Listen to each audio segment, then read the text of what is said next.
आज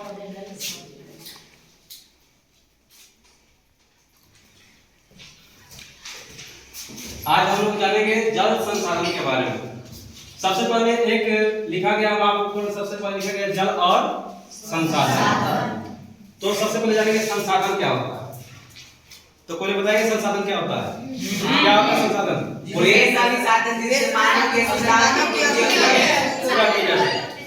यानी जो हमारी आवश्यकताओं को क्या करें, पूरा करें, उसे क्या कहते हैं? संसाधन। नहीं, संसाधन से बहुत तरह का होता है। तो उसमें से हम एक जल संसाधन के बारे में जानेंगे कि जल संसाधन क्या होता है। तो फिर एक वर्ड है जल। जल क्या होता है?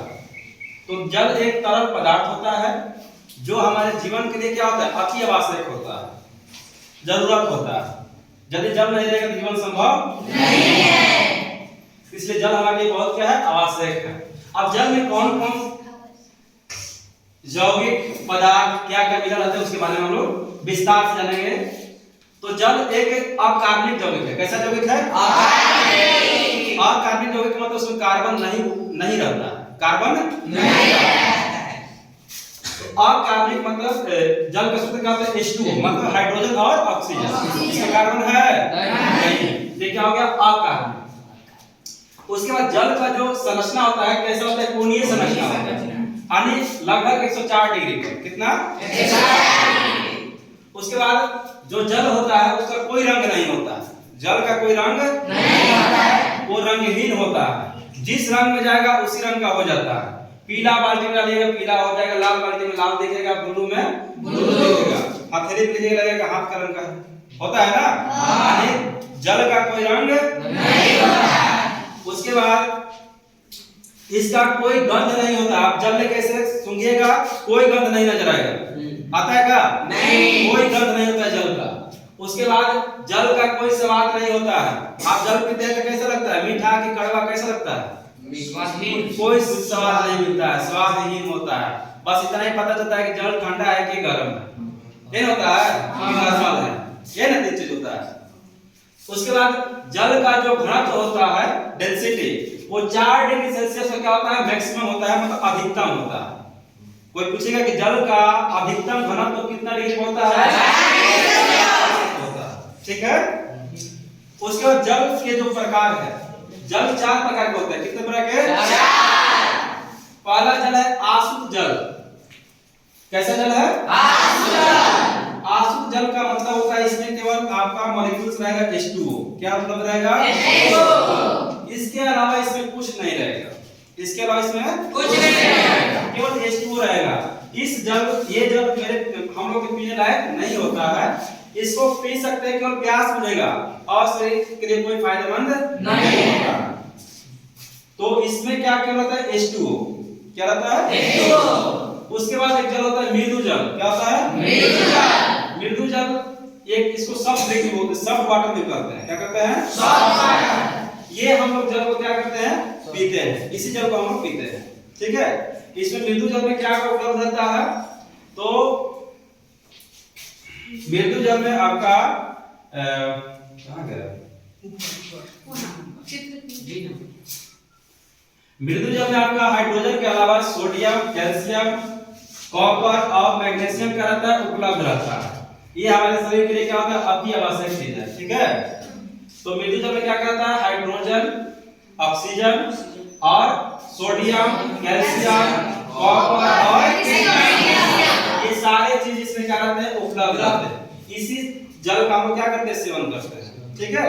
उसके बाद एक जल होता है कठोर जल। क्या होता है? कठोर जल। कठोर जल 2 तरह का होता है, एक अस्थायी होता है, एक अस्थायी होता है। कठोर जल का पहचान होता है कि इसमें झाग नहीं देता। ये साबुन के साथ झाग नहीं देता।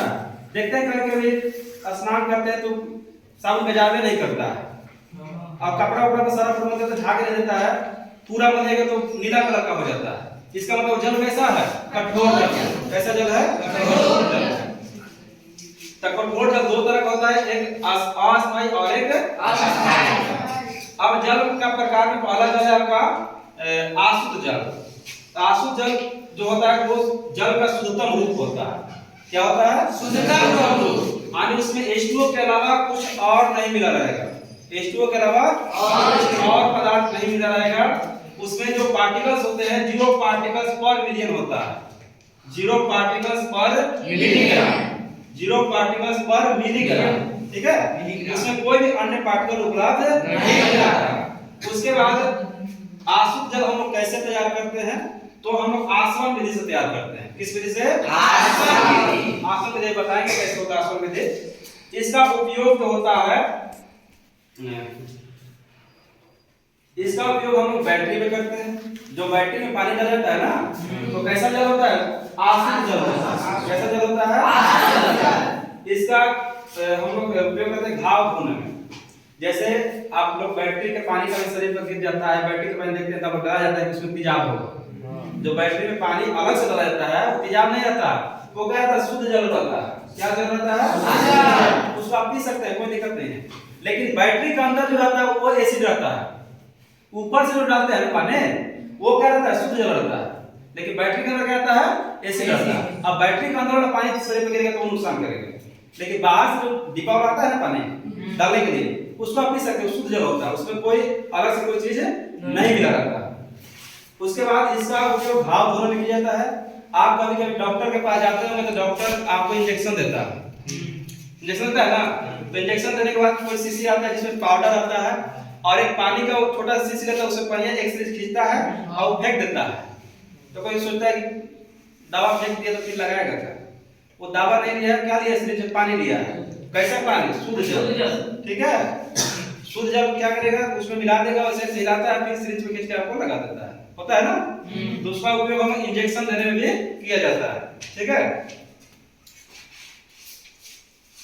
उसके बाद एक और शुद्ध जल, हम वर्षा के जल को भी शुद्ध जल बोला जाता है। तो देखिए वर्षा का जल भी सही बात है शुद्ध जल होता है, क्योंकि वो भी वेपराइज होकर वाष्पीकरण के द्वारा वो जल क्या होता है? ऊपर चला जाता है, फिर वर्षा के रूप में नीचे जाता है, क्योंकि वो फिर वाष्पीकरण के द्वारा गया हुआ होता है। तो आसवन विधि में वाष्पीकरण ही होता है। हम बताएंगे कैसे होता है। तो जब तक वर्षा होता है, जब तक वर्षा का पानी वायुमंडल में प्रवेश नहीं करता है तब तक वो शुद्ध रहता है। लेकिन जहां वायुमंडल में प्रवेश किया तो वायुमंडल बहुत सारा धूल कण, बहुत सारा धुआं, गाड़ी के धुआं जो निकलता है, बहुत सारा वायुमंडल क्या उपलब्ध है।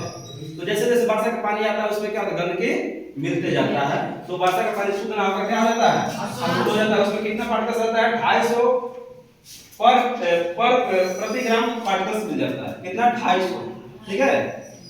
250 पार्टिकल्स पर मिलियन मिल जाता है उसमें, इसलिए वो पानी अशुद्ध हो जाता है। क्या होता है? अशुद्ध हो जाता है, ठीक है। तो अब आपसे कोई पूछेगा कि वर्षा का जल शुद्ध पानी होता है क्या? शुद्ध। जब तक ऊपर है शुद्ध, नीचे आ गया अशुद्ध, ठीक है। दूसरा जल है मृदु जल। मृदु जल को हम क्या कहते हैं? Soft water. यही वाटर पीने योग्य है। यही वाटर क्या है? पीने योग्य। इसमें पार्टिकल कितना मिला रहता है? 150 पार्टिकल्स पर मिलियन। 150 पार्टिकल पर मिलियन। इसका एक खासियत है कि साबुन के साथ अच्छा झाग देता है, बढ़िया से जाता है, नहाते हैं तो लगता है साबुन ना, अच्छा झाग देता है। उसके बाद इसमें कौन कौन से पदार्थ मिल रहते हैं? तो H2O के अलावा सोडियम, कैल्शियम, कॉपर और मैग्नीशियम, सारे पदार्थ इसमें इंक्लूड रहता है, ठीक है। ये हमारे शरीर के लिए बहुत फायदेमंद होता है। उसके बाद तीसरा जल है आपका कठोर जल, हार्ड वाटर। इसको क्या कहते हैं? Hard water. ये साबुन के साथ कम झाग देगा, साबुन के साथ कम झाग देगा। और ये कहां पाया जाएगा? या तो तालाब में, नहीं तो समुद्र में। तालाब में देखिएगा बहुत जो पानी रहता है उसमें बहुत सारा कचरा मिला रहता है। समुद्र में बहुत सारा कचरा गया रहता है, तो समुद्र का पानी कैसा रहता है? नमकीन लगता है, कचरा है। तो ये कहां मिलेगा पानी? या तो तालाब में, नहीं तो समुद्र में। उसके बाद इसमें क्या क्या मिला रहता है? तो H2O के अलावा कैल्शियम और मैग्नीशियम मिला रहता है। कैल्शियम और मैग्नीशियम। और कैल्शियम और मैग्नीशियम का क्या मिला रहता है? बाइकार्बोनेट मिलता है। क्या मिलता है? बाइकार्बोनेट, ठीक है। और क्लोराइड का क्या मिलता है? क्लोराइड का मिलता है क्लोराइड नहीं तो सल्फेट। कैसा मिलता है? क्लोराइड नहीं तो सल्फेट। उसके बाद आपका जो कठोर जल होता है दो तरह का होता है, एक अस्थायी होता है और एक अस्थायी होता है। अस्थायी का मतलब होता है अधिक समय तक नहीं रहता है, यह अधिक समय तक नहीं रहता है। इसको आसानी से दूर किया जा सकता है, जैसे उबाल कर। जब आप पानी को उबालते हैं तो देखिएगा उबाल कर आप पानी रख देते हैं तो ऊपर ऊपर उजला उजला व्हाइट परत जम जाता है। वो क्या निकलता है, वो कचरा है, वो क्या है, कचरा है। पानी वो क्या हो गया, शुद्ध हो जाता है, आप उस पानी को पी सकते हैं। कभी हम जाते हैं तो देखते हैं ना कि कल का पानी वहाँ का अच्छा नहीं है, उबाल के पानी पीजिए, तो क्या कहते हैं लोग, उसको उबाल कर पीते हैं। उबालने के बाद एक छोटा सा परत ऊपर में व्हाइट कलर का जम जाता है, तो क्या है, कचरा है, ठीक है। उसके बाद इसको एक विधि है, क्लार्क विधि, इसके द्वारा भी हम लोग उस पानी को अस्थायी कठोरता को दूर कर सकते हैं। दूसरा, बुझा हुआ चूना से भी अस्थायी कठोरता को दूर किया जा सकता है। उसके बाद आपका है अस्थायी कठोरता। अस्थायी कठोरता मतलब परमानेंट, इसका मतलब क्या है, टेम्पोररी। परमानेंट मतलब ये अधिक समय तक रहता है, ये क्या रहता है, अधिक समय तक। इसको परम्यूटिव विधि द्वारा क्या किया जा, अलग किया जा सकता है। और या तो सोडियम बाइकार्बोनेट का कार्बोनेट मिलाकर इसको अस्थायी कठोरता को दूर किया जा सकता है। उसके बाद चौथा जो जल का प्रकार है क्या है, भारी जल। क्या है, भारी जल, हेवी वाटर।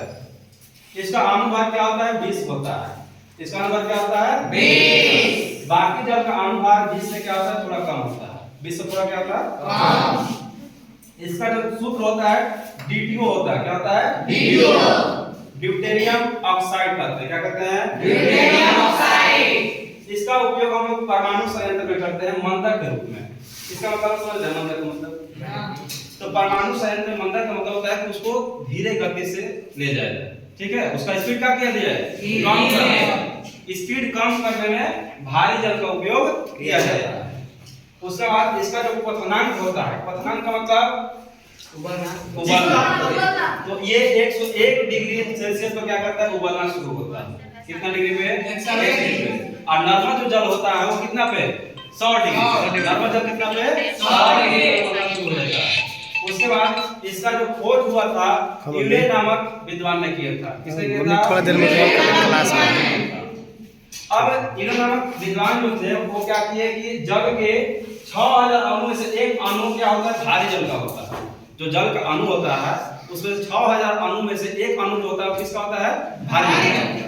तो उन्होंने सूत्र दिया कि एक जो अणु भार होगा भारी जल का होगा, और कितने में से, 6000। तो उसका सूत्र होगा D2O बटे में H2O, मतलब H2O हो गया आपका नॉर्मल जल और D2O का मतलब भारी जल, ठीक है। यानी 6000 अणु में से एक अणु जो होगा किसका होगा, भारी जल।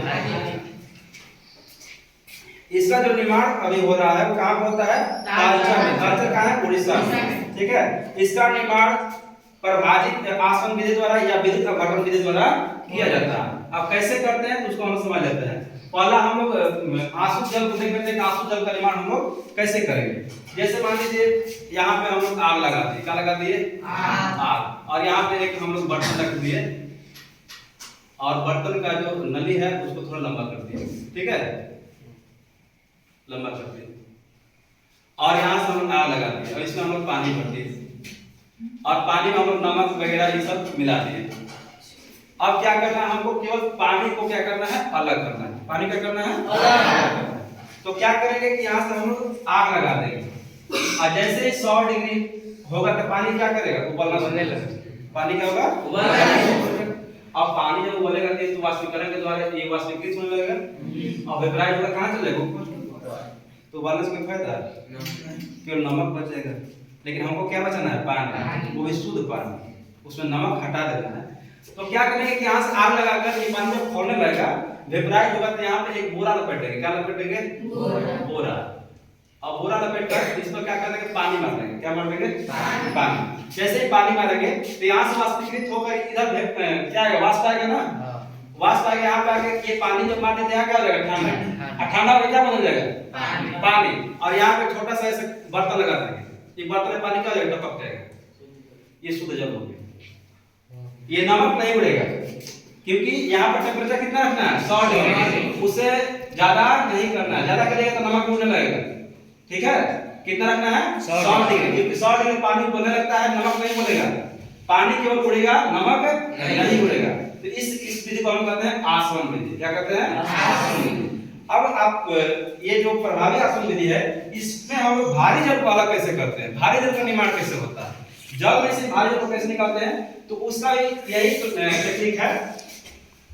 एक छोटा सा ऐसे आग लगा देंगे और छोटा सा बर्तन लेंगे और उसमें भी ऐसे इसका लंबा नली कर देंगे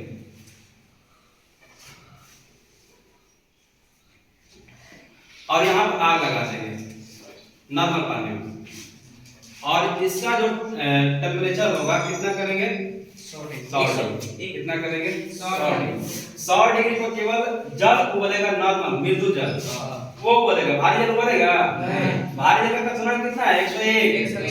इसका टेम्परेचर कितना रखेंगे 100 पर केवल पानी आपका वेपराइज होकर क्या करेगा उड़ेगा, पानी वेपराइज होकर क्या होगा उड़ेगा, और यहाँ से वेपराइज होगा तो यहाँ कुछ दूर जाने के बाद ये पानी क्या हो जाएगा ठंडा हो जाएगा। अब पानी ठंडा हो क्योंकि इसका नली जो है कितना बड़ा रखे हैं तो ऊपर जाएगा तो इसका टेम्परेचर क्या होगा कम होगा। तो यहाँ पानी इसका टेम्परेचर कम होने के बाद यहाँ जो वेपर है जो वाष्प वो किसमें बदल जाएगा जल में, और यहाँ पर फिर जल क्या हो जाएगा अलग हो जाएगा। अब बाकी जो इसमें जल बचेगा कौन सा जल होगा भारी जल हैवी वाटर। समझ में यार? तो इसमें कोई दिक्कत नहीं, कहीं पर कंफ्यूजन नहीं, समझ आ गया?